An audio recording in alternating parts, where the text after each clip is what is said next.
السلام عليكم، ازيكم حبايبي؟ عاملين ايه؟ يا رب تكونوا بخير. الفيديو بتاعنا النهارده مميز جدا وجميل جدا. النهارده هنعمل اكله من اكلات المطاعم، طبعا زي ما احنا متعودين مع بعض ان احنا بنعمل اكلات المطاعم في البيت بطريقه سهله وبسيطه، وبتكون احلى كمان من المطاعم بكتير، طبعا عشان تكون الحاجه نظيفه ومضمونه، وكمان نوفر كتير. وبالاخص السندوتش ده مش عارفه ليه هو غالي، يعني ده حاجه سهله وبسيطه وعلى طول كنا بنعملها، بس في خطوه كده ما كناش بنعملها مع بعض. هنشوف ده كله مع بعض في الفيديو، وهنشوف السندوتش اللي بيقول عليه اسمه شمروخ ده طلع شمروخ كده ازاي. هنشوف الجمال ده هنعمله ازاي مع بعض في الفيديو، بس ياريت نتابع الفيديو للنهايه. ولو عجبكم الفيديو ما تنسوش اللايك والشير والاشتراك في القناة وتفعيل زر الجرس على الكل عشان يوصلكم كل فيديوهاتنا اول باول، ان شاء الله هتستفادوا منها. يلا بينا نسمي الله ونشوف هنعمل ايه مع بعض عشان ما اطولش عليكم الفيديو اكتر من كده. اول حاجة معايا هنا نص كيلو من الصدور، او يعني صدر فرخة بالشكل اللي انتوا شايفينه ده، على حسب طبعا الكمية اللي انت هتعمليها. ولو حابة تستخدمي بس ربع فرخة بالشكل ده وعايزة تزودي الكمية هقولك برضو في الفيديو تعملي ايه. بقطع بقى الفراخ بالشكل اللي انتوا شايفينه ده، يفضل تكون مجمدة كده، حاجة بسيطة علشان تسهل عليك التقطيع. احنا عايزين نقطعها كده زي الشاورما بالشكل اللي انتوا شايفينه ده، تكون زي شرايح طويلة كده ورفيعة معانا عشان تستوي معانا بسرعة ويكون طعمها حلو في السندوتش بتاعنا. شايفين بالشكل ده؟ طبعا الفراخ بنجيبها من مكان يكون مضمون وبنغسلها كويس جدا، وبعد كده بننشفها من المية وبنبدأ نقطعها بالشكل اللي انتوا شايفينه ده. هخلص كل الكمية اللي معايا وتعالوا نشوف بعد كده هنعمل ايه. شايفين انا بقطع الصدر كده على 3 شرايح بالطول، علشان طبعا القطعة تكون رفيعة معايا. شايفين القطعة قد ايه رفيعة وطويلة بالشكل ده، زي الشاورما كده اللي احنا بنعملها بالظبط. تعالوا بينا بقى نتبل الفراخ بتاعتنا. هنحضر بقى البولة بتاعتنا ونضيف فيها معلقة كبيرة مش مليانة قوي من الملح على حسب كمية الفراخ اللي انت هتعمليها، ومعايا معلقة كبيرة مليانة من بهارات الفراخ، نص معلقة كبيرة من البابريكا، نص معلقة كبيرة من الفلفل الاسود، ونص معلقة كبيرة من الثوم البودر، ونص معلقة كبيرة من البصل البودر، ورشة جنزبيل صغيرة جدا، وكمان نص معلقة كبيرة من الكزبرة الناشفة المطحونة، او على حسب طبعا البهارات اللي انت بتحبي تضيفيها. ضفت كمان كده رشة كركم، وبعد كده هنضيف حوالي معلقتين كبار من الزيت ومعلقة كبيرة من الخل. هقلب التوابل بتاعتي بقى كلها كده مع بعض، وبعد كده هننزل بالفراخ بتاعتنا. شايفين الجمال؟ ما شاء الله، حاجة كده طعمها خطير وكمان جميلة جدا. لو عندك كمان عسل نحل ابيض كده ممكن تضيفي معلقة كبيرة او نص معلقة كبيرة كده، بتدي لمعة للفراخ وطعم جميل جدا. شايفين؟ هنتبل بقى الفراخ بتاعتنا ونسيبها حوالي كده من نص ساعة لساعة، او لو عاملاها من بالليل مفيش اي مشكلة، وطبعا تغطيها وتسيبيها في التلاجة. تعالوا بقى نشوف الاضافة اللي بعد كده. انا معايا بصلاية متوسطة الحجم قطعتها لشرايح رفيعة جدا، وحوالي فلفلاية صغيرة خضراء، ونص فلفلاية حمراء، ونص فلفلاية صفراء. يعني مقادير الخضار قليلة جدا، انا مش عايزاها تكون مليانة خضار قوي. طب لو انت حابة تزودي كمية الخضار مفيش اي مشكلة، زودي خضار كتير عشان تزودي الكمية معاكي. بعد كده تعالوا نحط بقى الطاسة بتاعتنا على النار، واحط فيها معلقتين كبار كده من الزيت على نار عالية، وننزل بالفراخ بتاعتنا الاول ونبدأ نشوحها كويس جدا. عايزينها تاخد تحميرة كده، حاجة بسيطة بتديها طعم جميل جدا. اهم حاجة النار تكون عالية مع التقليب المستمر، الفراخ هتتشوح معاكي وتنشف معاكي بالشكل ده. بعد كده بننزل بالخضار بتاعنا كله مرة واحدة، وبعد كده بنقلب بالشكل ده. انا مش عايزة الخضار يستوي، انا عايزاه يدبل بس معايا كده، يكون باين معايا في قلب الساندوتش. لو انت مش حابة يكون باين معاكي هتسيبيها بقى تستوي شوية كتار كده، او يعني زيادة شوية عن ما انا هسيبها علشان الخضار بتاعك يستوي. ولو عايزة تزودي الكمية زي ما قلتلك ممكن بقى تضيفي جزر مبشورة، كوسة مبشورة، تزودي كمية الفلفل والبصل زي ما تحبي. تعالوا بينا بقى نسيب الفراخ كده على نار متوسطة، مع ان احنا نقلبها كل شوية ونبص عليها علشان تكمل التسوية بتاعتها. تعالوا نحضر الكفر اللي احنا هنغلف فيه الساندوتش بتاعنا في الاخر. معايا هنا بيضة، ومعايا حوالي 3/4 كوباية من اللبن. ضفت عليهم رشة فلفل اسود صغيرة جدا، حاجة كده لا تذكر يعني. وبقلب البيضة مع اللبن مع الفلفل بالشكل ده. هنركنها على جنب ونحضر كمان الكفر النهائي اللي هو البقسماط. معايا هنا كمية من البقسماط الناعم اللي احنا بنعمل بيها البانيه عادي خالص. ضفت عليهم نص معلقة كبيرة من حبة البركة ونص معلقة كبيرة من السمسم. لو مش حابة تضيفي السمسم وحبة البركة مفيش مشكلة، ممكن تشيليهم، بس زي ما انتوا عارفين ان احنا بنعمل اكل المطاعم فبنعمله زي ما هو بيتعمل جاهز بالظبط عشان يديكي نفس النتيجة. تعالوا بقى نشوف السندوتش بتاعنا هنعمله بايه. انا معايا هنا الرقاق الطري اللي هو الجاهز بالشكل اللي انتوا شايفينه ده. انا حبيت استخدمه النهارده علشان ايه ما اطولش عليكم الفيديو اكتر من كده، لكن انا هديك اختيارات لو مش موجوده عندك. وكمان الرقاق الطري احنا كنا عملناه مع بعض في فيديوهات كتير جدا على القناه، هسيبلك الفيديو بتاعها في صندوق الوصف. ممكن تستخدمي بدل الرقاق الطري ده عيش التورتيلا، او ممكن تستخدمي كمان عيش الصاج اللي احنا بنعمل منه الكريب، او ممكن كمان تستخدمي الجلاش تعملي كل ورقتين مع بعض كده. دي كل الاختيارات اللي ممكن تنفع معاكي في السندوتش بتاعنا النهارده.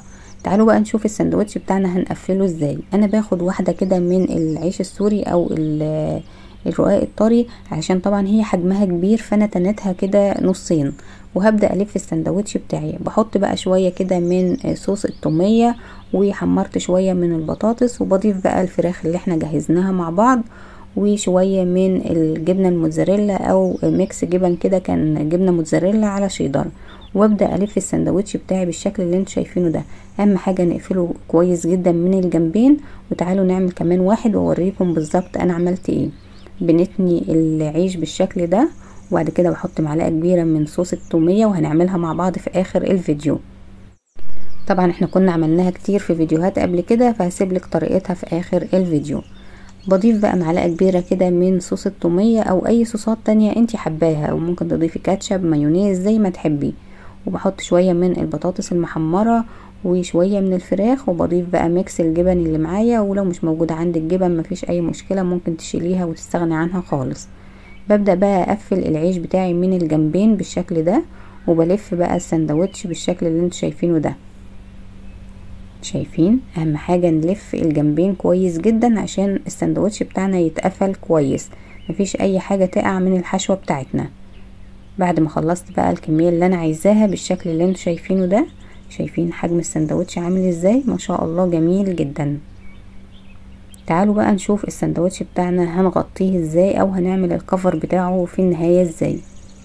معايا طبق هنا فيه شوية من الدقيق، دقيق عادي خالص مش حط عليه اي اضافات، وهننزل بقى السندوتش اول حاجة في الدقيق، وبعد كده في الطبق اللي احنا حطينا فيه البيض واللبن زي ما نكون هنعمل بانيه كده. وبعد كده بننزله في خليط البقسماط مع السمسم وحبة البركة.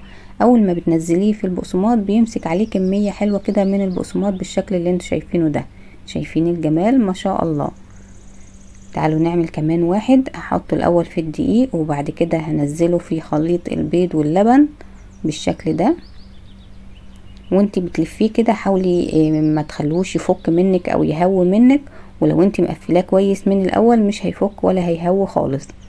شايفين؟ يدوب بس بنزله في البقسماط كده، هو بيمسك عليه كمية من البقسماط، خلاص كده جاهز معايا. شايفين؟ تعالوا بقى نروح على البوتاجاز ونشوف هنحمر السندوتش بتاعنا ازاي. هعمل بس كده كمان واحد معاكم عشان تشوفوه.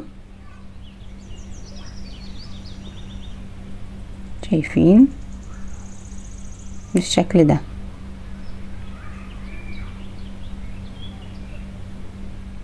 هنحط بقى الطاسة بتاعتنا على النار ونضيف فيها كمية من الزيت محترمة كده، حبة حلوين من الزيت، ونستنى لما الزيت بتاعنا يسخن كويس جدا، وعلى نار عالية بقى، وننزل بالسندوتشات بتاعتنا بالشكل ده. خلي التقفيلة بتاع السندوتش من تحت علشان ما تفتحش منك وهو بيستوي. اول ما تاخد لون خفيف كده من تحت اقلبيها على الجنب التاني. هي يعني مش بتاخد وقت طويل خالص على النار، زي ما بقولك نار عالية علشان ما يشربش منك زيت كتير وياخد لون، بس يعني كل حاجة مستوية في قلب السندوتش احنا عايزينه ياخد لون وتحميصة كده، او يعني قرمشة كده معانا. خلاص بالشكل ده. شايفين؟ بالراحة كده وانت بتقلبيه، لان طبعا السندوتش حجمه كبير، فعشان ما يتفتحش منك او يتقطع منك. ولو مش هتقدري تحطي كذا واحد في الطاسة يعني خليكي واحد او اتنين على قدك كده علشان تعرفي تقلبيه. شايفين الجمال لونه عامل ازاي ما شاء الله. هخلص بقى كل الكمية اللي معايا وبنطلعه على مناديل مطبخ او على مصفى كده عشان بيكون فيه شوية برضو من الزيت. شايفين الجمال ما شاء الله. حاجة كده طعمه جميل جدا، طعمه يعني حاجة جديدة هو طعمه فعلا جميل جدا. بس يعني السندوتش ما شاء الله يعني مشبع، تحس ان انت تاكلي واحد كده خلاص مش هتقدري تكملي اكتر من كده. شايفين مقرمش جدا من بره، وطبقة البقسماط مقرمشة، وكمان العيش نفسه مقرمش، حاجة كده جميل جدا. شايفين الجبنة بتاعتنا قد ايه سايحة وطعمها خطير. حبايبي بقى اللي متابعيني علشان الدايت والاكلات الدايت اللي انا بنزلها ملكوش دعوه بالاكله دي خالص لا يعني ما تفكروش فيها. يعني انا بصراحه اكلت منها يومها نص واحد كده، حاسه ان انا عملت جريمه بصراحه يعني.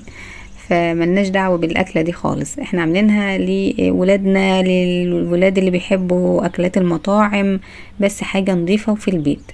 شايفين الجمال ما شاء الله. شايفين السندوتش قد ايه سندوتش يعني مالي مركزه احنا كنا بنعمله قبل كده بالعيش السوري ده، بس ما كناش بقى بنحطه في طبقة البقسماط، كنا بنحطه على الجريل على طول على البوتاجاز، ياخد كده تحميرة من كل جنب شوية، وبيكون جاهز معانا احلى سندوتش شاورما، يعني حاجة كده جميل جدا وخفيف وعلى قدنا. طلعولنا بقى بطبقة البقسماط دي والقلي والزيت، فاحنا قلنا نجربها عشان خاطر الولاد، بصراحة عجبهم جدا. شايفين السندوتش كمان من جوه عامل ازاي، شايفين ما شاء الله. جربوها هيعجبكم جدا، الناس اللي بتحب الحاجات المقرمشة والحاجات المقلية جميل جدا، هيعجبك جدا وهتوفري كتير، ما تشتروش تاني من بره. تعالي بقى نحضر صوص التومية مع بعض. انا معايا هنا نص كوباية من المية، ضفت عليها معلقتين كبار من النشا، وهبدأ ادوب النشا والمية كويس جدا، وبعد كده ارفعهم على النار متوسطة مع التقليب المستمر. هنقلب كويس جدا لحد ما النشا بقى تتشرب مع المية كده، ويكون لي خليط متماسك زي ما هتشوفوه كده معانا. شايفين النص كوباية مية دي هتعمل لك كمية محترمة، يعني كمية حلوة. شايفين ربطت معايا كده على طول، وكونت خليط كده متماسك معايا.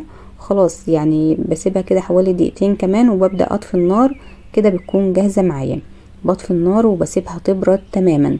بعد كده تعالوا نشوف هنعمل ايه. شايفين انا عايزاها بالشكل ده، هسيبها بقى لما تبرد كويس جدا، مش هنستخدمها وهي سخنة طبعا. وبعد كده بننزلها في الخلاط او الكبة او الهاند بلندر اللي متوفر عندك. بعد ما نزلت كل الكمية اللي معايا بقى بالشكل ده، هنضيف معاها حوالي كده فصين او 3 فصوص توم على حسب طعم التوم اللي انت عايزاه، يعني 3 فصوص توم كان طعم كويس جدا. هضيف كمان ربع كوباية من الزيت حوالي كده 50 جرام، وهضيف كمان في الاول كده حوالي ربع كوباية من اللبن الحليب، وبعد كده هنضيف بقى اللبن اللي معانا بالتدريج. انا ضفت كمان حوالي نص كوباية من اللبن، واحنا بنضرب كده الخلاط يعني، والخلاط شغال كده بفتحه من فوق، وبنزل بقى باللبن سرسوب كده حاجة بسيطة لحد ما يربط معايا ويكون لي القوام اللي انتوا شايفينه ده. شايفين الخليط عامل ازاي ما شاء الله، جميل جدا. القوام بتاعه متوسط، لا هو تقيل قوي ولا خفيف قوي، وكمان ناعمة وطرية جميلة جدا يعني. شايفين هو ده القوام بتاع صوص التومية اللي احنا عايزينه. بنستخدمه بقى في السندوتشات وفي حاجات كتير جدا. وبكده الفيديو بتاعنا يكون خلص، اتمنى انه يكون عجبكم. ما تنسوش تسيبولي تعليق صغير كده تحت الفيديو، لانه بيفرحني وبيشجعني جدا. وانتظروني في الفيديو الجاي ان شاء الله، والسلام عليكم ورحمة الله وبركاته.